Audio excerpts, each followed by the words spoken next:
எங்கள் எல்லாத்துக்கும் வந்து ரிப்போர்ட்டர்ஸுக்கெல்லாம் வந்து நல்லா அட்வைஸ் பண்ணீங்க வெயில் காலத்தில் எப்படி இது பண்ணிட்டு. நீங்கள் போட்டிருக்க உடை கூட வெயிலுக்கான உடைன்னு நினைக்கிறேன், கரெக்டாக?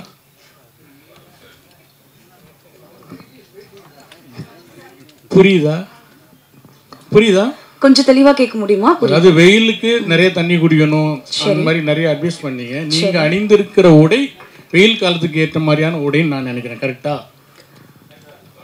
அதுக்கான என்னுடைய பத்தி நான் இல்ல நீங்க அணிந்திருக்கிற உடை வெயிலுக்கு சரியான உடையா அப்படின்னு கேக்குறேன். அது சரியான உடையா இல்லையான்னு. நம்ம என்ன டாபிக் பேசிட்டு இருக்கோம்? அம்பி அப்படின்ற ஒரு படத்தோட பிரஸ் மீட்காக நீங்க அம்பியல் படத்தை விட்டு தாண்டி பேசுனீங்களா? சார் வந்து ஹீரோ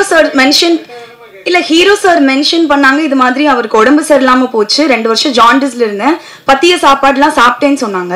அதனால நான் அவங்க பேசினதுக்கு அப்புறம் ஒரு இது சொல்லணும் இல்லையா, அதுக்காக இப்படி சாப்பிட்டு உடம்பு பாத்துக்கணும் அப்படின்றது நம்ம பாத்துக்கணும், நம்மள ஹெல்த் இஸ் வெல்த். அதுக்கும் நான் அணிஞ்சிருக்க உடைக்கும் என்ன? நான் உடைய தப்பா சொல்லலையே. நீங்க அணிந்திருக்கிற உடை வெயிலுக்கு ஏற்ற உடையா சரியான உடையான்னு கேட்டேன். ஆமான்னு சொல்லலாம், இல்ல இல்லைன்னு சொல்லலாம். இல்ல இந்த கேள்விக்கு எனக்கு பதில் சொல்ல தெரியல, சாரி. சரி. பத்திரிகையாளர் எழுதி இருந்தாரு, அவருக்கு ரொம்ப நன்றி. அவர் பேரை தெரிஞ்சுக்கிறதுக்கு நான் ட்ரை பண்ண குரூப்ல தான் ஃபார்வர்ட் பண்ணியிருந்தாங்க. நான் வந்து சின்ன வயசுல நான் பேச்சு போட்டியில டிஸ்ட்ரிக்ட் லெவல்ல ஃபர்ஸ்ட் ப்ரைஸ் எல்லாம் வின் பண்ணியிருக்கிறேன் சார். உங்களுக்கு ஒர்க் எத்திக்ஸ் அப்படின்னா என்னன்னு தெரியுமான்னு எனக்கு தெரியல. ஆனா நான் விவரம் தெரிஞ்ச வயசுல இருந்து மேடை ஏறி மைக் முன்னாடி நிக்கிறதால நான் அழகான தமிழ் வார்த்தைகளை தான் பயன்படுத்துவேன் அப்படின்னு எப்பவுமே எனக்கு ஒன்று இருக்கும். ஸோ இதெல்லாம் படித்ததுக்கப்புறம், மக்களோட கருத்துக்களை நீங்கள் படித்ததுக்கப்புறம், சக பத்திரிகையாளர் சொன்னதுக்கப்புறம் உங்களுக்கு கொஞ்சமாவது புரியும் அவங்க சொல்ல வர்றது அப்படின்னு நினச்சா அதை ஏற்றுக்கக்கூடிய மனநிலையில் நீங்கள் கொஞ்சம் கூட இல்லை அப்படின்னு உங்களோட ஃபேஸ்புக் பக்கத்தை பார்க்கும்போது தெரிஞ்சுது.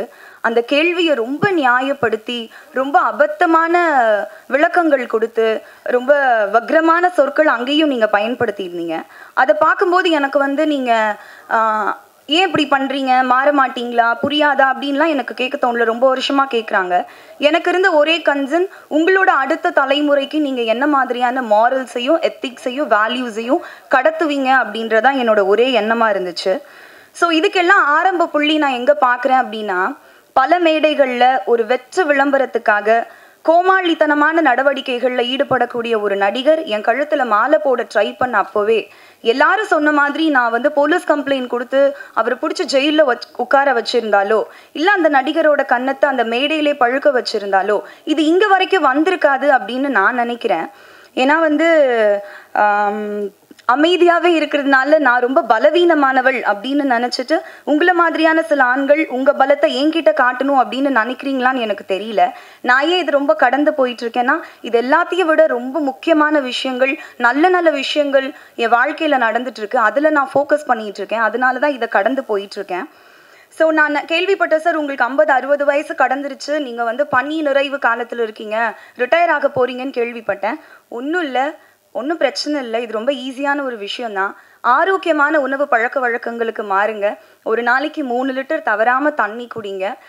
நடைப்பயிற்சியோ யோகாவோ தியானமோ ஏதாவது ஒரு வகுப்பில் சேருங்க. இயற்கையை ரசிங்க. சந்தோஷமாக இருங்க. பாசிட்டிவான விஷயங்களை பேசுங்க. இது சீக்கிரமாக சரியாயிரும் அப்படின்னு நான் நினைக்கிறேன். ஸோ இதை பற்றி வந்து நபிகள் நாயகம் ஒன்று சொல்லியிருக்காரு, அதோட சொல்லி முடிச்சுடுறேன். ஒருவருக்கு பரிசுத்தம் வேண்டுமானால் அவர் தீங்கு விளைவிக்காத வார்த்தைகளை பயன்படுத்த வேண்டும். அன்னைக்கு அவங்க பேசும்போது ஒருத்தர் கூட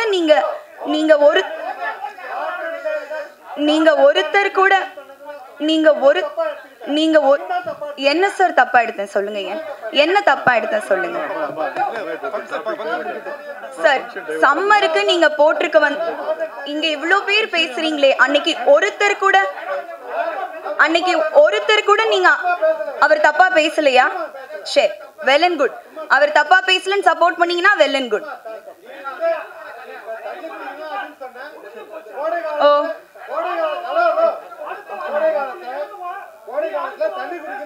சரி,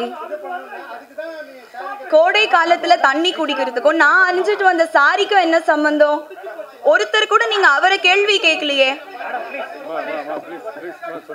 சரி, ஓகே, எனக்கு இந்த பதில சொல்லணும்னு இருந்துச்சு. இதோட வந்து இதுக்கப்புறம் என்ன வந்து வம்புக்கு இழுக்காதீங்க. இதுக்கப்புறம் ஓ சரி சரி சரி,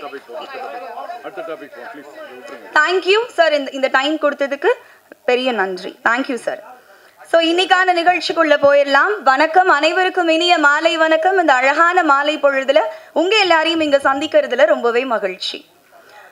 ஸோ கோவை ஸ்ரீதேவி டெக்டைல்ஸ் உரிமையாளர் சிவ அண்ணன் அவர்கள் தான் இந்த யோகிடா படம் உருவாகிறதுக்கும் இப்போ இந்த படம் உருவாகி வெளியாக காரணமாக இருக்கிறதுக்கும் முதற் காரணம். ஸோ அவருக்கு இந்த தருணத்தில் நாங்கள் வந்து நன்றி சொல்ல கடமைப்பட்டிருக்கோம். And Shri Monica cine film சார்பாக திரு செந்தில்குமார் அவர்களுடைய தயாரிப்பில், திரு கௌதம் கிருஷ்ணா அவர்களுடைய இயக்கத்தில் நடிகை சாய் தன்ஷிகா அவர்கள் கதையின் நாயகியா நடிச்சு உருவாகி இருக்கக்கூடிய படம் தான் யோகிடா. இந்த படத்துல பிரபல நடிகர்கள் கபீர் சிங், சயாஜி சிண்டே, கன்னட நடிகை எஸ்தர் இவங்க எல்லாரும் இணைஞ்சு நடிச்சிருக்காங்க. தவசி நரசிம்மா தொடங்கி இப்போ வரைக்கும் படங்களுக்கு ரொம்ப அழகா ஒளிப்பதிவு பண்ணிட்டு இருக்கக்கூடிய திரு SKA பூபதி அவர்கள் தான் இந்த படத்துக்கும் ஒளிப்பதிவு பண்ணியிருக்காங்க. லூசிஃபர், எம்புரான் போன்ற நோட்டபிள் ப்ராஜெக்ட்ஸ்க்கு மியூசிக் பண்ண திரு தீபக் தேவ் முதல் முறையா தமிழ்ல இந்த யோகிடா படத்துல மியூசிக் டைரக்டரா ஒர்க் பண்ணியிருக்காங்க. ஸோ இந்த படத்தில் நம்ம பார்த்துருப்போம், சீன்ஸ் எல்லாம் சண்டை காட்சிகள் தான் பிரதானமாக உருவாயிருக்கு.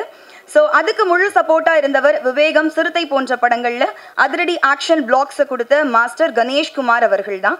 அவருக்கும் நன்றி. ஸோ படத்தை பொறுத்த வரைக்கும் உண்மை சம்பவங்களை அடிப்படையாக வச்சு உருவாக்கியிருக்காங்க. 8 வருஷத்தில் 10 டிரான்ஸ்ஃபரை ஃபேஸ் பண்ண ஒரு நேர்மையான போலீஸ் அதிகாரி சம்பந்தப்பட்ட கதை இது.